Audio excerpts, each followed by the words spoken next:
Salam alaikum.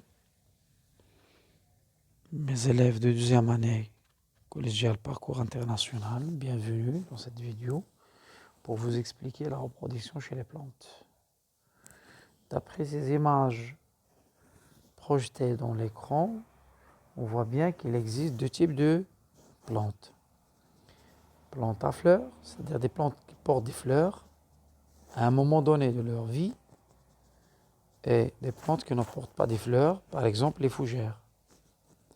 Et en général, les plantes se reproduisent de deux manières différentes. Reproduction sexuée, le jinsi, nécessite la production des gamètes. Reproduction asexuée, de la jinsi, se fait par des organes de l'appareil végétatif, dite aussi reproduction végétative. Donc les questions qu'on doit se poser sont: comment se déroule la reproduction sexuée chez les plantes, que ce soit à fleurs ou sans fleurs, et quels sont les organes qui assurent la reproduction asexuée chez les plantes. La reproduction sexuée chez la plante à fleurs.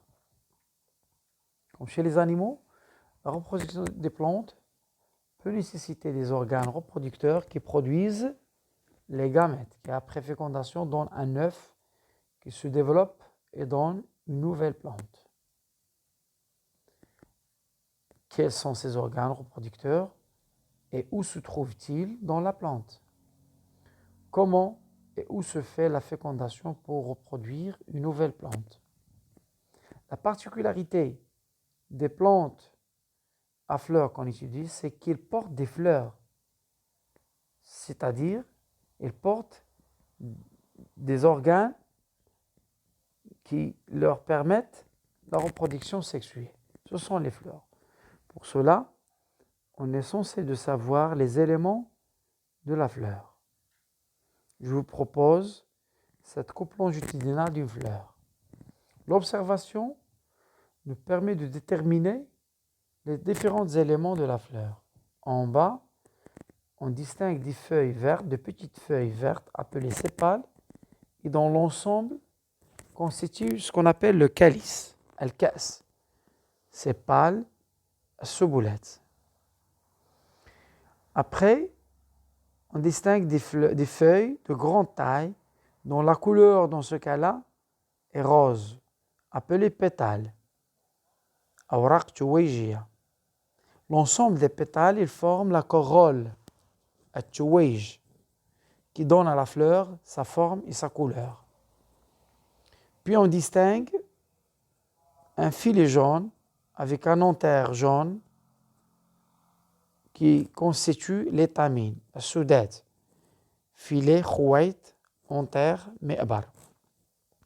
Et au centre, on distingue le pistil, médaqa, constitué d'une partie supérieure appelée stigmate, meysam, une partie intermédiaire, style, qalam al-meysam,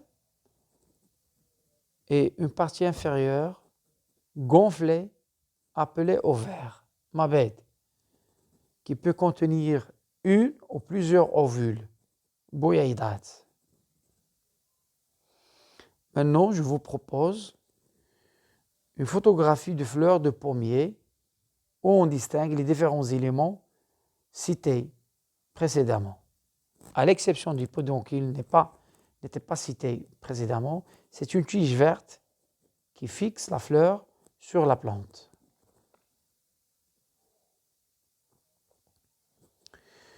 Donc, comme on récapitule ce qu'on vient de dire, en se basant des données, des documents, on distingue deux types d'organes. Les organes protecteurs, ada ou qa'iya,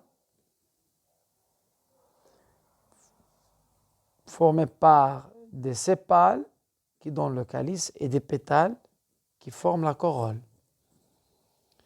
Et puis des organes reproducteurs, ada tawaludiya ou tanasuliya, organes mâles, udou dhakari, les étamines, الأسدية. Et puis, organe femelle, عضو أنثوي, le pistil المدقة. Et les deux figures en bas montrent la structure de chacun de ces organes reproducteurs.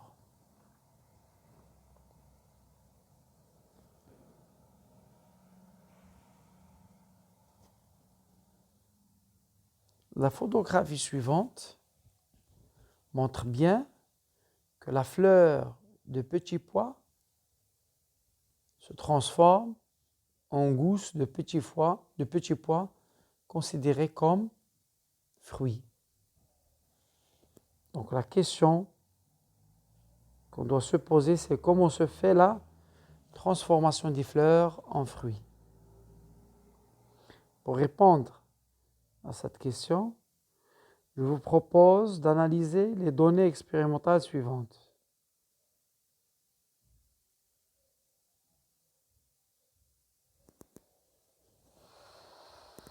Donc le document représente 3 expériences. La première, fleur du lit épanouie normalement, c'est-à-dire fleur dans les conditions normales, sans intervention de l'homme. Autrement dit, c'est une expérience témoin. Résultat, le pistil se transforme en fruit contenant des graines. إذن التجربة الأولى تجربة شاهدة. تركنا أو راقبنا زهرة بعد تفتحها، وبعد مدة تحولت المدقة إلى ثمرة بها بذور. La deuxième expérience, on place un capuchon de toile sur le pistil lorsque la fleur est en bouton. Le pistil ne se transforme pas en fruit, on n'obtient pas de graines comme résultat. نضع غشاء حول المدقة قبل تفتح الزهرة. النتيجة لا تتحول المدقة إلى ثمرة ولا نحصل على بذور. التجربة الثالثة نفس ظروف التجربة الثانية، لكن في وقت معين نضع حبوب لقاح لنفس نوع الزهرة فوق ميسم مدقتها. النتيجة تحول المدقة إلى ثمرة بها بذور. Même opération qu'en deux, mais on saupoudre le pistil de pollen du lit à un moment. Résultat, le pistil se transforme en fruit contenant des graines.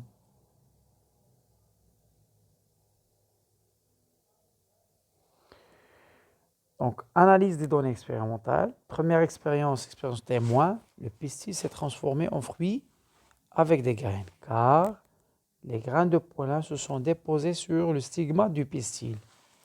La deuxième expérience, l'emplacement du capuchon de toile empêche la transformation du pistil en fruit avec des graines. C'est-à-dire que le capuchon a empêché le dépôt des grains de pollen sur le stigmate du pistil.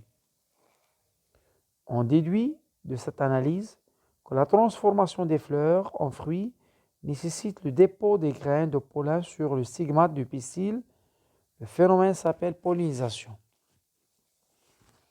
كتحليل للمعطيات التجريبية، في التجربة الأولى لاحظنا أن المدقة تحولت إلى ثمرة بها بذور لأن حبوب لقاح سقطت على ميسم المدقة. في التجربة الثانية المدقة لم تتحول إلى ثمرة بها بذور لأن الغطاء الذي وضعنا على المدقة منع سقوط حبوب لقاح على ميسمها. On déduit que la transformation des fleurs en fruits nécessite le dépôt des grains de pollen sur le stigmate du pistil. Le phénomène s'appelle pollinisation. نستنتج أن تحول المدقة إلى ثمرة بها بذور يتطلب توضع حبوب اللقاح على ميسم المدقة وتسمى الظاهرة الأبر. Les deux figures en bas vous montrent les différents types de pollinisation. À droite, la figure montre que les grains de pollen de la fleur tombent sur le pistil de la même fleur. Ça s'appelle pollinisation directe ou bien autopollinisation. الوثيقة السفلى على اليمين توضح أن حبوب اللقاح سقطت على ميسم المدقة لنفس الزهرة. إذن نتحدث عن أبر مباشر أو أبر ذاتي. La figure à gauche montre une abeille qui fait le tour à travers des fleurs. Et lorsque l'abeille fait son tour, elle transporte les grains de pollen d'une fleur pour qu'ils se déposent sur le stigmate d'une autre fleur de même espèce. Et ce transport, il est involontaire et inconsciemment. Et l'abeille, dans ce cas-là, est considérée comme vecteur de pollinisation. Et ce type de pollinisation s'appelle pollinisation indirecte ou pollinisation croisée. الوثيقة توضح انتقال نحلة من زهرة إلى أخرى بحثاً عن الرحيق وبحثاً عن حبوب اللقاح لأن عاملات النحلة تتغذين على الحبوب اللقاح. وخلال هذا الانتقال وبما أن الميسم وحبوب اللقاح لصوقان يحدث أن تلتصق حبوب اللقاح على ميسم المدقة لزهرة أخرى من نفس النوع فيتم الأبر المتقاطع. Il y a d'autres vecteurs de pollinisation croisée ou bien indirecte. On peut citer le vent. Il transporte les grains de pollen légers. Et il y a l'homme. Il transporte les grains de pollen des arbres fruitiers.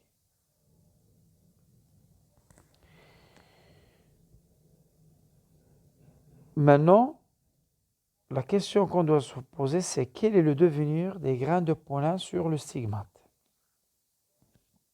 السؤال المطروح الآن وما مصير حبوب اللقاح على ميسم المدقة.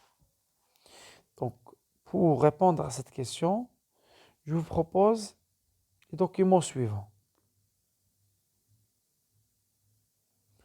En 1989, Hans Molisch, biologiste, a montré comment s'effectue la rencontre des cellules reproductrices mâles et des cellules reproductrices femelles chez les plantes, des grains de pollen placés à 1 millimètre d'un fragment de pistil germent en direction du pistil. Les documents en bas, une observation au microscope électronique montre que les grains de pollen, une fois posés sur le pistil, ils trouvent les conditions favorables pour germer des prolongements appelés tubes polliniques qui s'enfoncent le long du style vers l'ovaire afin de transporter le gamète mâle qui existait dans la graine de pollen vers le gamète femelle qui existe dans l'ovaire, et la fusion des deux gamètes, c'est la fécondation qui donnera une cellule œuf qui se développera plus tard en graine. Et le reste de l'ovaire se transforme en fruit. Voilà le texte. Les grains de pollen déposés sur le pistil du fleur de la même espèce germent. Chaque grain de pollen forme un tube pollinique qui s'enfonce dans le pistil vers l'ovaire afin de faciliter la rencontre du gamète mâle avec le gamète femelle. Ainsi, la fécondation se déroule par fusion de deux gamètes.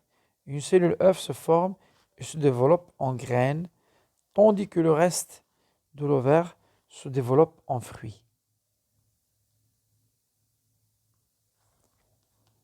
Donc, on est arrivé à la réponse de comment se transforme la fleur en fruit avec des graines. C'est-à-dire, il faut que les étamines et les pistils doivent être mûrs. Et il faut que la pollinisation se déroule, suivie d'un phénomène essentiel dans la reproduction sexuée, la fécondation. Maintenant, les graines qui se trouvent dans le fruit peuvent germer pour donner une nouvelle plante. La question, c'est quelles sont les conditions de la germination des graines. Je vous propose les données expérimentales suivantes. Deux groupes d'élèves, A et B, ont effectué une expérience. Pour le groupe A, ils ont deux expériences. Une témoin et l'autre où ils ont privé les graines de radis de l'eau. Le résultat. L'expérience témoin donne une germination totale de toutes les graines, donnant ainsi de jeunes plantules de radis. Tandis que les graines dépourvues de l'eau, ils n'ont pas pu germer. De même pour le groupe B, leur expérience témoin, elle a germé des plantules. Mais pour l'autre expérience, dont ils ont utilisé une température de 5 degrés Celsius, les graines de radis n'ont pas pu germer. On déduit que pour que les graines germent, ils suggèrent l'humidité, c'est-à-dire de l'eau, et une température ambiante de 20 degrés Celsius. Maintenant, on doit mettre en évidence les éléments de la graine. Une simple dissection de la graine montre les éléments suivants. Deux unités identiques appelées cotylédons. Une enveloppe externe appelée tégument. Et entre les cotylédons, on distingue un embryon de plante appelé plantule. Plantule constituée d'une racine, de petites racines, radicules, d'une petite tige, tigelle et de folioles, de petites feuilles. Une expérience de mise en évidence des réserves nutritives dans les cotylédons en utilisant l'eau iodée montre l'existence de l'amidon comme source nutritive pour la plantule lors de la germination et au moment des conditions défavorables. La figure en bas, la photographie en bas, il montre les étapes de la germination d'une graine. Donc en premier lieu, premier stade, on a la croissance de radicules pour donner une racine qui se ramifie, c'est-à-dire donner une racine principale qui se ramifie en racines secondaires et tertiaires qui portent des poils absorbantes et qui permettent à la plante de prélever ses besoins en eau et sels minéraux du sol. Deuxième stade, c'est la croissance et la poussée de la tigelle pour donner une tige ramifié, qui porte des feuilles, et à un moment donné de la vie, il va porter des fleurs. Rappelez-vous qu'on a commencé notre étude par les éléments de la fleur. Et maintenant, on est arrivé à la présence des fleurs sur la plante. C'est-à-dire, on a effectué un cycle appelé le cycle de développement qui résume sous forme d'un schéma circulaire les événements et les phénomènes qui caractérisent la vie d'un être vivant. Donc, le document devant vous, il montre le cycle de développement des plantes à fleurs.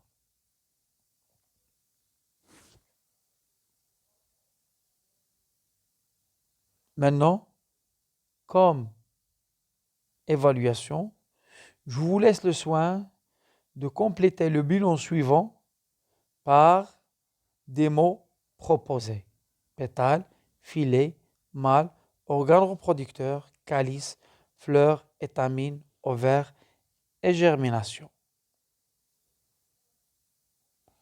Merci pour votre attention et à la prochaine leçon.